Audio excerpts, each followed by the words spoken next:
Hello and welcome back to another episode of Fully Booked, the Hidden Gems author podcast, which Craig Touch and myself, Roland, chats on the interesting figures and leading lights of this crazy industry of writing and self-publishing and publishing, which is what brings our special guest today, Ann Aubitz, who's a publisher and author. Ann, thank you so much for joining us today. How are you doing?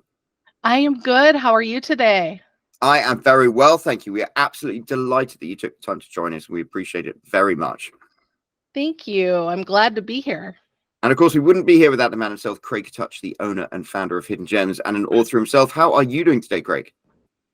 Well, I'm a little under the weather today, but I should be able to get through this. I'll keep myself on mute during my coughing attacks. But yes, thank you for joining us. And you're a publisher and you're author, and we'll talk a bit about your upcoming book as well, because it deals with what we want to talk about today, which is the idea of defining your target market, right? So authors often, you can write a book. It depends, certain authors, there's different ways to approach it, right? Lots of people just write their book and that's it, right? Whereas others sort of try to figure out who they're writing for first. It's a little easier if you know who you're writing for, especially in certain genres. When you want to market your book later, you should at least know who your target market is. Even if you didn't write it for them specifically at the beginning, you should maybe at least figure it out afterwards who's going to benefit most from your book, so that you know who to target. So that's sort of the overall topic we want to talk about. But why don't you start us off by telling us a bit about yourself and your experience with writing and publishing.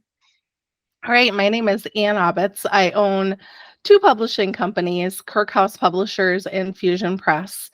And I have always loved books. I was the awkward shy kid at parties. When my family would have these big, huge parties, I would kind of hide in the extra room on my little yellow stool and read books. And I love that I found the perfect career for me because I get to read books for a living. So my favorite part about working with authors, one is just their passion. But the second part is handing them their book for the first time and the reaction that I get. There's nothing like that feeling. Some people are just elated and some people are just, it was cathartic for them to write. So they're relieved and they're happy. So I love what I do and I love doing this. And I wrote the book to be able to reach people that I can't reach just by being here, to help people through the journey, because it's not an easy journey. There's a lot of moving parts.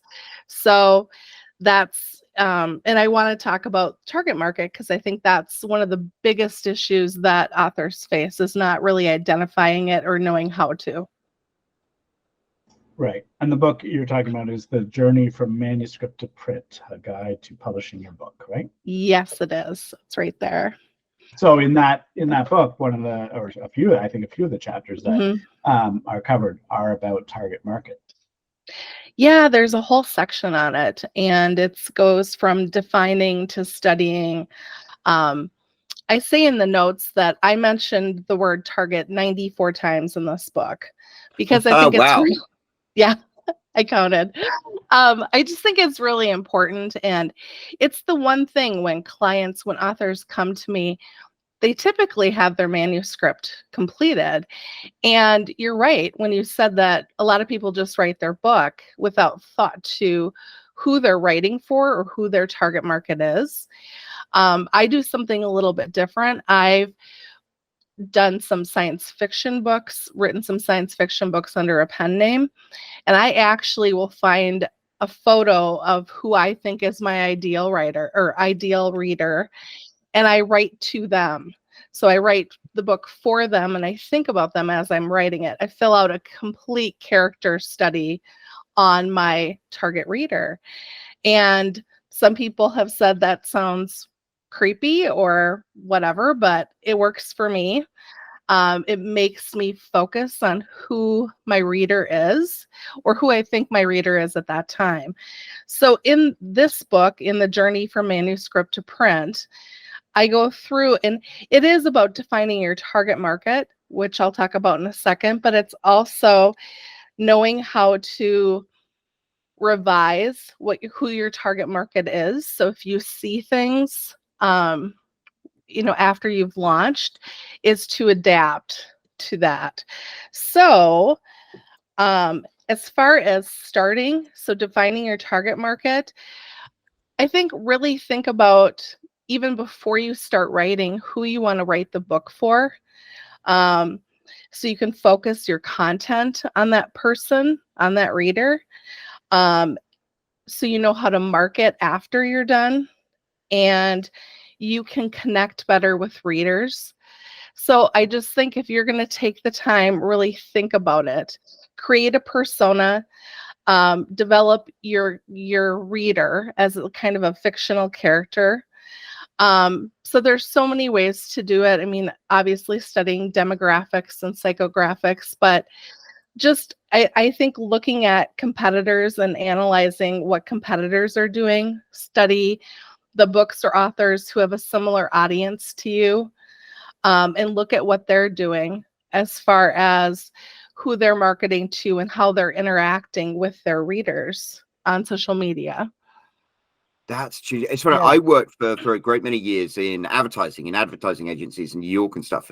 And when we were designing a website or doing something for a client, we would come up with avatars or personas who were literally, we would do the research, and there was somebody whose full-time job was to come up with, right, our average user is Craig, and he lives in Toronto, and he likes this and he likes that. And then that way, what you're designing is specifically the person. I think that's fantastic advice that writers should think of.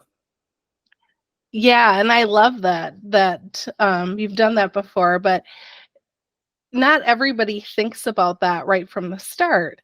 And I took a whole like class on how to develop a character, and the woman had 4 pages in Excel on all these, it must have been 200 questions about the character's attributes, not only physical, but what kind of credit card did they have? Where do they live? And I took that and I modified it for my reader. So I use that when I'm writing sci-fi, when I'm writing fiction. I've done some other short stories and different things. And I always take a look at that and develop it for the book I'm writing. So, and it's not to say that that doesn't change. Maybe after you've completed the book, you realize it's really not hitting that target audience. It doesn't mean you can't adjust it, like I said before. But I really think that it helps, because then you can engage with readers, and readers love that. So you can be more accessible to them. You can, find a way to really interest them and get them to buy your books. I love that. Yeah, and I guess it was probably easier for some genres and markets than others. Like you mentioned science fiction, you almost kind of have that immediate idea of a man is probably a man that you're targeting, and most science fiction I think is probably written for men, and then romance, you're always the flip side. You think of the typical reader is going to be a woman, right? So you can, for some things, I think it's probably easier, and of course you can obviously write science fiction for women, but you would probably write it very differently than if you were writing it for a man. And then if that's your market, if you wrote a science fiction book that was targeted to women, then that has to affect how you market it after. Because if you do the traditional way of marketing your science fiction, it might just be going to the wrong audience. It might be going to the traditional man audience that science fiction caters to most, right? So I think there's probably a lot of variables that go into it, but I think that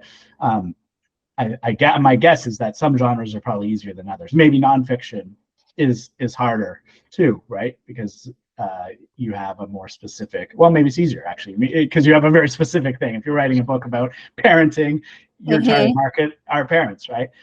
Whereas if you're writing, you know, a fictional book, it could be anybody. So there's, I guess, your genre has to sort of really fit into it. And I think a lot of writers, especially in the beginning, don't even think about that. I mean, the first book that any of us wrote, we probably wrote for ourselves. And then you kind of do that. And it's like a lot of writers approach it by, they write the book they want to write. And they're like, how am I going to find people to read it? Whereas if you're a real serious author, you think, who are the people what kind of book do people want out there that I enjoy writing, and see if you can put them together. Yes, and I actually think nonfiction's easier to market to and write to, because you have such a definite audience that you have in mind when you're writing it. I've also written a resource manual or resource book for parents with children with Down syndrome. And that was, you know, easier for me to identify. I didn't have to work as hard to identify who I thought my reader was. But you're right, my first book, I just wrote it. I wrote it because I wanted to write it, and that was it. So I just think that if you think about it, it's just so much easier at the beginning to then, you know, have that in your head as you're writing. Most people, when they come to me, they've already had their manuscript finished.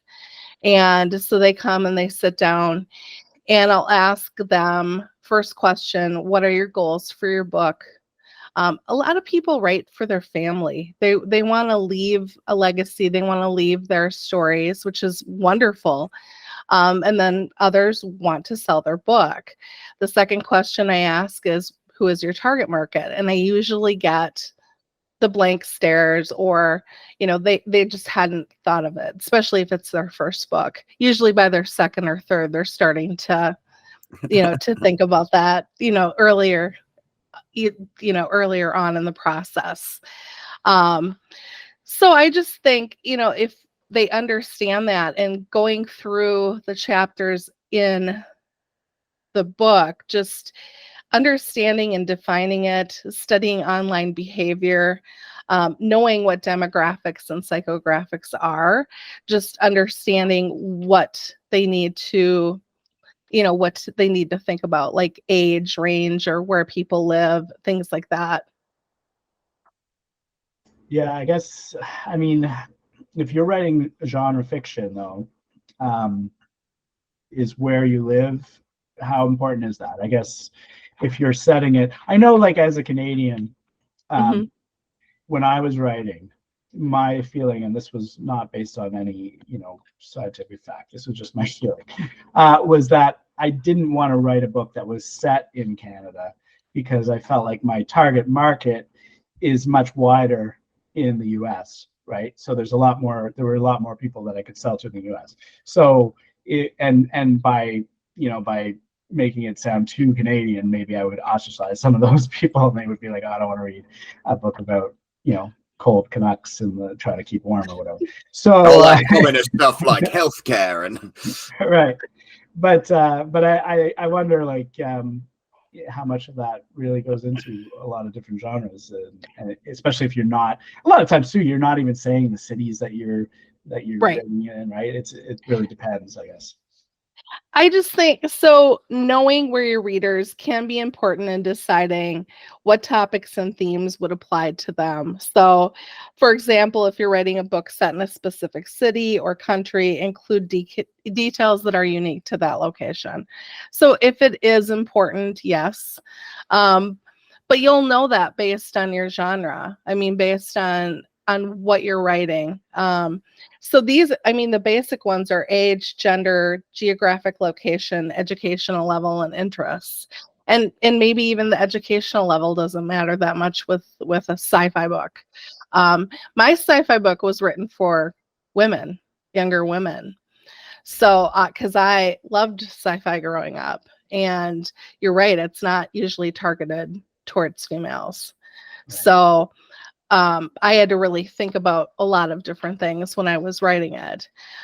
But in the biggest the biggest thing that when people come in and talk to me, I'll say, well, what's your target market? And they're like, well, everyone, because everyone can buy my book. And Right. it may sound harsh, but realize not everyone will buy your book. And not everyone will be interested, but that's okay. It's you'll target a group and you'll hit people outside of that group. So that's all right. And then, like I said, you can adapt and you can revise it as you go along in the process. So if you have already launched it, you can still tweak your marketing to accommodate for the new groups that are coming in and the new groups that are reading. Right. And I mean, education level, as you say, like that is important in terms of the language you use. If you're writing a children's book, obviously you would use much different language than if you're writing, a horror or anything really important, pointing to adults. But even when you're targeting an adult audience, there's different language you might use. A textbook would use different language than fantasy, right? And then even within genres, hard sci-fi is often very technical in nature, whereas the more softer sci-fi is probably appeals to a wide audience because it's more understandable. Mm-hmm. And then young adult, right? You have to sort of think about that too, if you're targeting young adults and what their level of understanding will be. I think it's very funny just talking about one of the opportunities that exists for self-published authors is to write to a different audience than traditional publishing might have done. I mean, you talk about science fiction being a traditionally like male genre. A lot of that was driven by publishers. I mean, some of the Ursula K. Le Guin and Anne McCaffrey, they're two like iconic science fiction writers, real science fiction fans. They're not like, I'm only going to read this book because it's by a guy. Traditional publishing used to like put things in silos. And the great thing is now we have self-publishing and people are creating brand new audiences and niches like female-driven science fiction. So yeah, I think there's a huge opportunity if you can do what you're doing and define your audience. Mm-hmm. I think so too. And as a young girl, it was hard for me to find books that I was interested in because I loved Stephen King and I loved all the sci-fi stuff and Star Trek, but that wasn't the norm. I mean, none of my friends really liked it. So finding books like that were written for me was difficult. So now you're right. I love the fact that people can write for who they want to write for. The other thing I've mentioned is like understanding psychographics is really, it goes beyond simple demographics to look at attitudes, interests, opinions, lifestyles, and behaviors of your potential reader. And people will say, like, how do you find out this information? How do you know these things?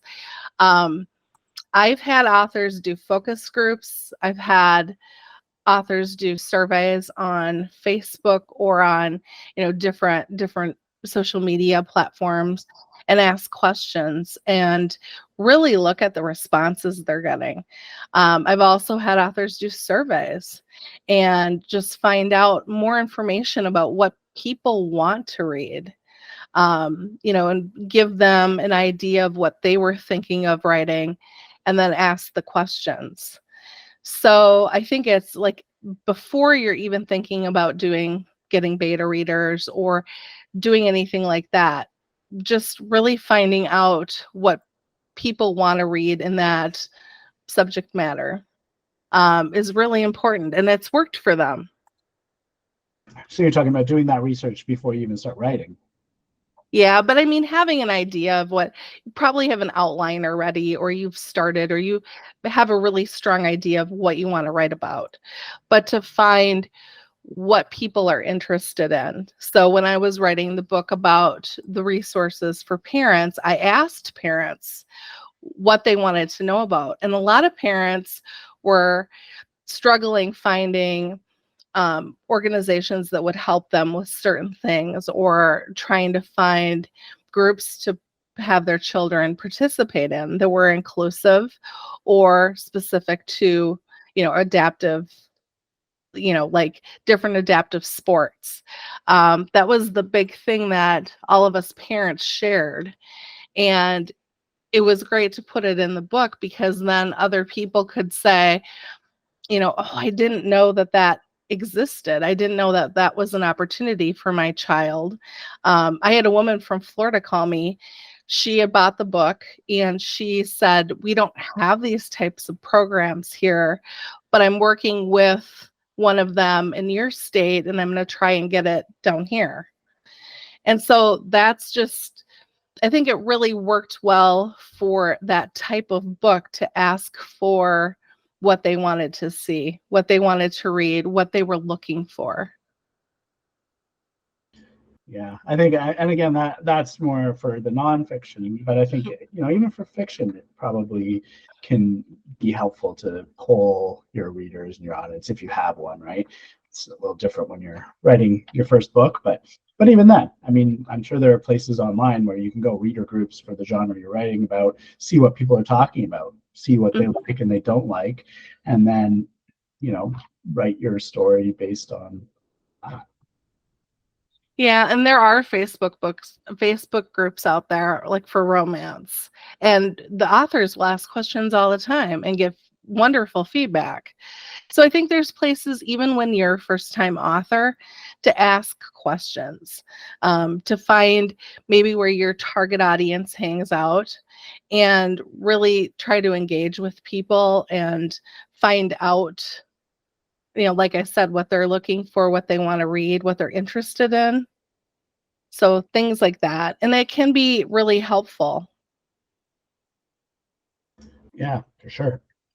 So what sort of, once you've figured out your target market, are there sort of different ways that you can write your book to make sure that you're hitting those people square on? I mean, when I've done it, I guess I just try to really think about what people have said, like what information I've gotten from them when I've either, done the survey or asked questions, just to keep that in mind and really try to gear it towards that writer. And again, focus on that one person that I created, that I, have the picture of, that I did the whole study for, to focus and to have the content for happen to be her, really helps through the whole process. And I just, like I said, it works for me. Other things may work for other authors, a little bit differently, but that just seemed to be a really good way for me to stay focused and on the task and not, going off in 15 different directions. Because when I started, somebody asked me what genre my book was. And I'm like, well, it's young adult science fiction romance. And it was like, it can have parts of all that. But I'm like, I really needed to hone in on what this book was. It can't be 15 different things. It needs to, really, you need to focus. It's funny, Craig and I do consulting with other authors, and you've outlined the two things that we normally get the most trepidation of hearing are, oh, this is a book for absolutely everyone. And secondly, it's like, well, it's not really one specific genre. It's like, we've got some awkward questions that you have to think about. Yeah. People ask me, even for the ARC service, when they want to send their book out to be reviewed and they have to pick the genre of the people that it will go to, they'll say, well, it's a sci-fi romance, so I don't know if I should put it in romance or I should put it in sci-fi. And so my response to that is generally something like, is it a romance first with sci-fi elements, or is it a sci-fi story that just has a romantic subplot, right? So you have to really think about what is your focus. And it's great that you can appeal to a wide audience, but you really have to know who the core is. Exactly. You have to know who your core is. I had an author come in and I asked what her genre was, and she said nonfiction and fiction. I said, you can't do that. You have to, well, it's partially nonfiction because she wrote about a war, and she wrote about this man in the war, and the man was real, but the story was fiction. I mean, she built a lot of things with the historic parts. We did historical fiction, but she just didn't understand that you can't have nonfiction and fiction. You can't be both. So it's just understanding the categories yourself and then explaining them, to find what's best. And I have the same thing when I'm entering authors for book awards. They want to be in all the categories. It's like, you can't, your book is not poetry. You can't be in the poetry category. So things like that, you just have to be really clear, and new authors don't always understand that and understand what goes into that. But I try to explain it the same way you did. I mean, my book is sci-fi with romance. And so it has that hint of romance, which a lot of books do have a hint of romance in everything. But is it a romance? No, it's not a romance novel. So you're right. You just have to pick where you think your core readers would be.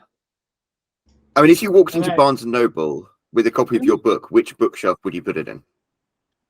This one would be in, or the sci-fi. Or is that a so question? Exactly, you've actually got a shelf at least, rather than, oh, this book is for everyone. Therefore, you just throw it into Barnes & Noble and hope for the best. Would you put it in sci-fi? Or would you put it in romance? Sci-fi. Right. So yeah. People just and the other issue too is it's not just about the marketing side of it, but you also want to make sure that you're meeting reader expectations. You don't want to sell romance readers a sci-fi book that just has a romantic subplot, because you're going to end up with unhappy readers. They're reading it because they wanted a romance, and they got a sci-fi book that just had sort of a subplot of romance. And then especially if you're concerned about the reviews, then you might end up with poor reviews for that, especially if you marketed it as a romance novel. Yes, exactly. So you need to be careful about where you're putting your book and what category. And you don't want to trick the readers into thinking that it's a romance, because I would not be happy with that if I bought a book and didn't really understand what it was. So yeah, you bad reviews, returns, you don't want any of that. No. But the other thing too is with beta readers, you can often use them to make sure that you're hitting the mark. If you get beta readers that are in the specific demographic that you're looking for, if you wrote a sci-fi book targeted at young women, you would want to probably get beta readers that are young women to read it and tell you whether or not this was properly targeted to them. And then, because if you end up with beta readers that are the typical sci-fi men, they might have completely different feedback for you. And then if you end up following that feedback, you might end up changing your story to and going away from what your target was supposed to be. So you want to make sure that the feedback you're getting, especially while you're still writing or where you're editing, is from that target market as well. And I give my clients a list of questions for beta readers, and it really works out, because I know, in the Midwest, like the Minnesota Nice thing, if you hand somebody your book and ask them to read it, they'll give it back to you and say, oh, this was good. And that doesn't really help. You need to have some constructive advice back. And so I have a list, and I've seen this before online, but I've developed these over years, and I have 12 questions, and for both fiction and nonfiction. So was this fiction? Was the story interesting from the beginning of the book? Why or why not? For nonfiction, was the information interesting? Why or why not? But there's all different questions on, did are there any holes in the story? Did you find anything that was confusing? Do you think anything's missing? Things like that. And so I included that in the book as well, but I think that it's important to have questions for your beta readers, as well as, a time. So say, I need it back in 3 or 4 weeks, or give them a due date so they don't have it for months. But I really spent a lot of time finding the right beta readers for my sci-fi, because originally I was going to go young adult, and I didn't end up doing that. It really struck a chord with not older women, but like, more of the 30 to 40 range, rather than what I had anticipated, which was young adult. So Right. mine changed, and that's okay. That's Right, and totally fine. And if you can get that sort of feedback from the beta readers, like, so there's the one hand where I was saying before, if it's targeted at a certain type of reader, you find those readers. But if you aren't sure, you get that wider range of readers, and then you sort of ask that question, and or glean it from the responses about, okay, this is really hitting the mark more amongst readers of this age group. And so that's sort of where I landed, and that's where I should target my marketing. Well, and it especially makes a difference with young adult versus adult books, because you can't be in both categories. You have to choose one of them. So I chose the straight sci-fi, not young adult, not romance, just that. But it's really important for people to think about it. And I think you should think about it before you write the book. I think it makes it easier all the way around. Then you know who you're marketing to, and then you get into the marketing questions, and you think about that before your book is done, rather than after you already have your book out. I just spoke with one of my authors today, and his book is completed, and we've already put it out, and he is now like, oh, I should market. Yeah, I mean, it should be a very, you should do it all the way through your process. Get the word out about the book. And then how does the marketing change based on your target? Well, you want to know who to market to. So if you're writing a children's book, you're not marketing to children, you're marketing to parents and grandparents. If you're marketing for YA, you need to think about where those people hang out. So you're not going to put probably a YA book on Pinterest, or, even on Facebook anymore. So you have to look at where, like, one of the chapters is studying online behavior, is understand where your person would be. So what types of, if they're still reading magazines, where, what podcasts do they listen to? Where are they going to be for social media? Are they going to be on Instagram or Facebook, or, so it does change. It changes greatly. I had a client who said that he didn't think, he thought that all of his readers were going to be at car shows. Well, his book's about Vietnam. It was about his time in Vietnam, and it's a phenomenal book, and it's just a great account of what he did, throughout his career in the military. But he made it so narrow. And I said, no, I think that if you go to the book fairs, you're going to find a really great audience there. And I walked past his table, and he had 15 people standing around his table listening to his stories, and buying his book. And he delved into that market, and just every weekend he was at a farmer's market or a book fair, and just being in person for him was the best thing. Because when I talked about social media, the look on his face was like pure fright. Like he didn't want to do it. He said, I'm on Facebook, I have 3 people that, but so that wasn't his thing. And again, that's okay.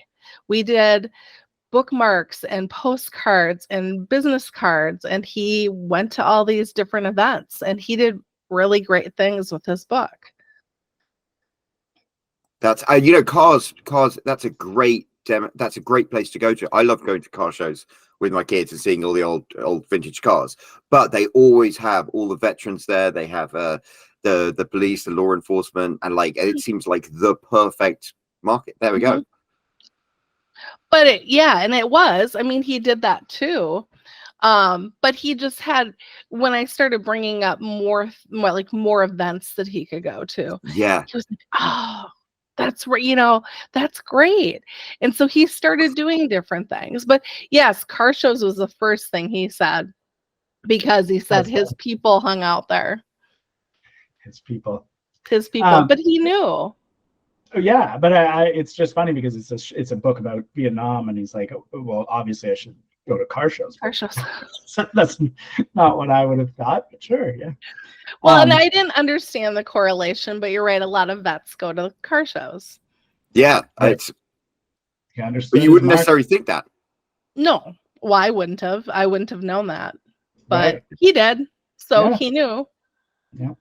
And I think that the opposite goes for a lot of authors too, whereas like in-person events are terrifying to a lot of authors who are more introverted, and so they that's the same sort of other side of the coin there, where it's like, okay, yeah, maybe it would be great to go to all these shows, but I'm not comfortable doing that, so where can I go online to do it?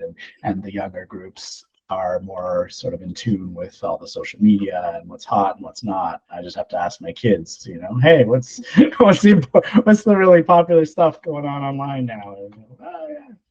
But yeah, like I think if you're targeting things at an older crowd, social media is not where you want to be. So yeah, it's definitely something to think about for sure. But now, people are advertising on or doing TikTok videos for their books and doing quite well. And that's their audience. That's really maybe for the younger books, younger categories especially. Right. But his Vietnam book probably wouldn't have done that well on TikTok, because I doubt a lot of vets are sitting there swiping through TikTok videos. No. But hey, who knows?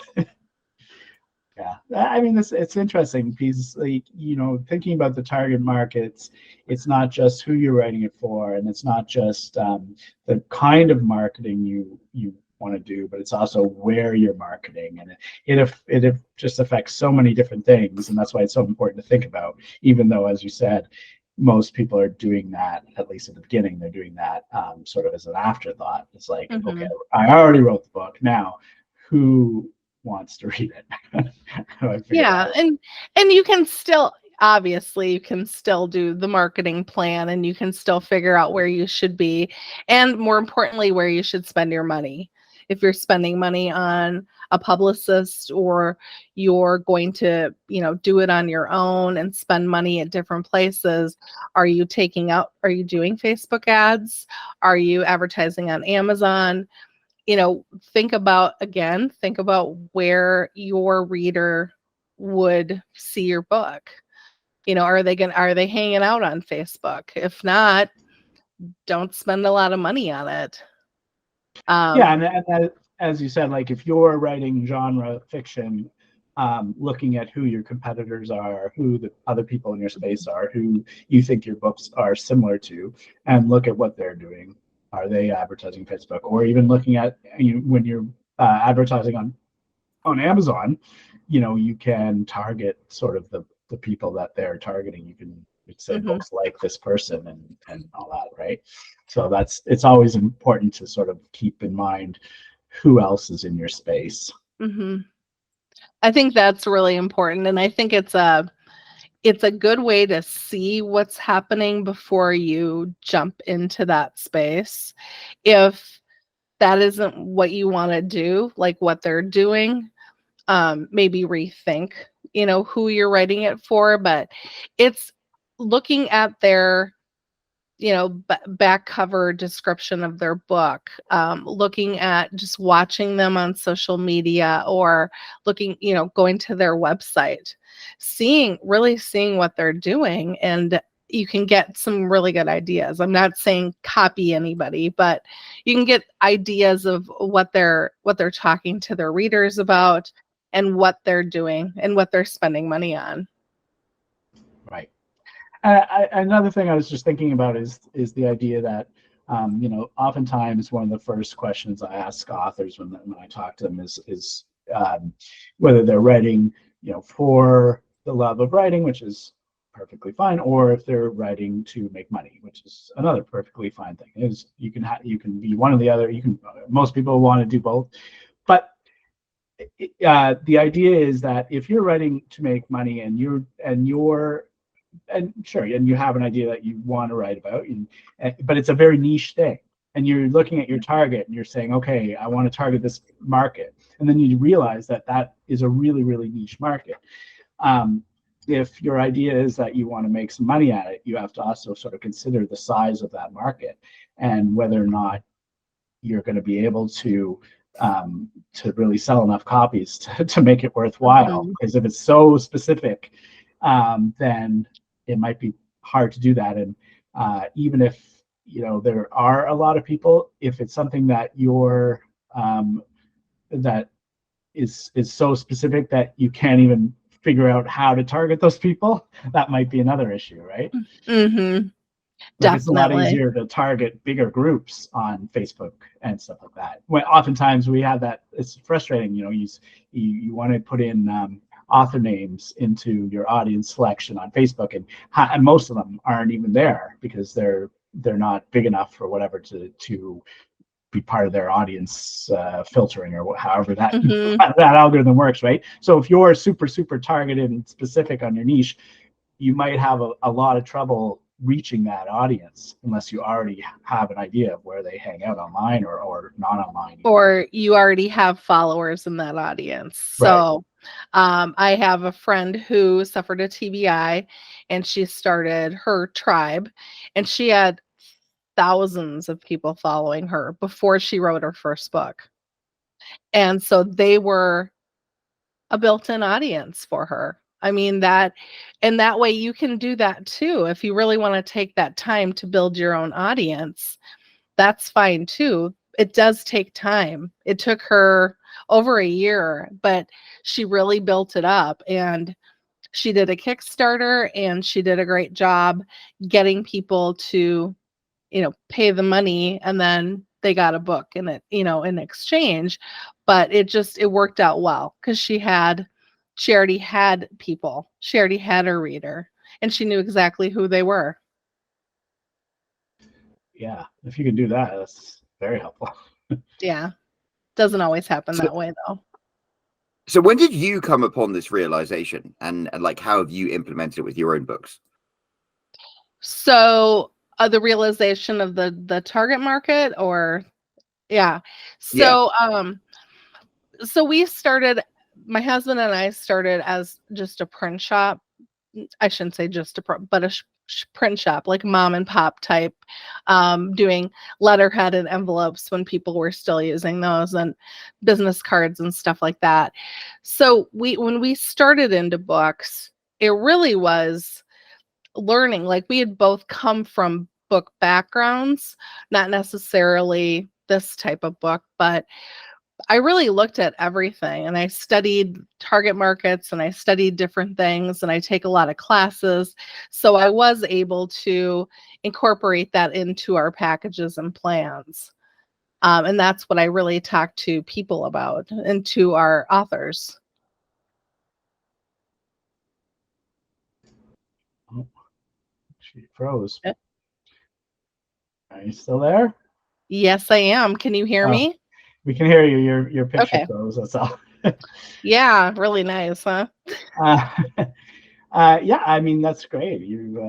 It's always good to start a business and then sort of follow where the trends are going, and be able to pivot, right?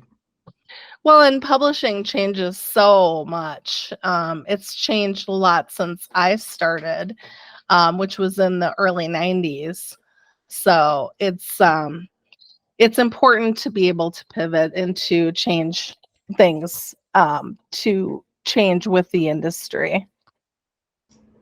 Yeah, and that's, I mean, for targeting your market, sometimes that requires a pivot too. You think you're right, like you said before, you think you're writing to one market, and then by the time you're done, you realize you might have written to a little bit of a different market, so you just have to pivot.